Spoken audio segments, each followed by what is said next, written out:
How strong is the world's strongest glue really? After watching this video, it will completely change your perception for it. Sticking shoes and furniture is just a small use. To test how strong this glue is, a team once conducted an experiment. They used this glue to bond two metal cylinders together. One end was fixed to a crane.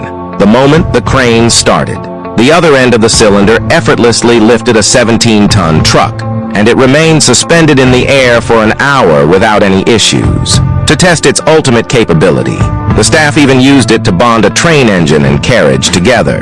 The train pulled the carriage for 2 hours without any issues. This super glue is Loctite, but many people still doubt the quality of glue. They spread this glue evenly on the floor, and then ran on the floor. After just a few steps, their feet stuck and they fell directly. They had to tear their protective clothing to escape. Otherwise, the consequences would be unimaginable. Some researchers have studied Loctite glue. The results show that its main component is thermosetting epoxy resin. Its strength is 10 times that of any other glue. If you had this glue, what would you use it for?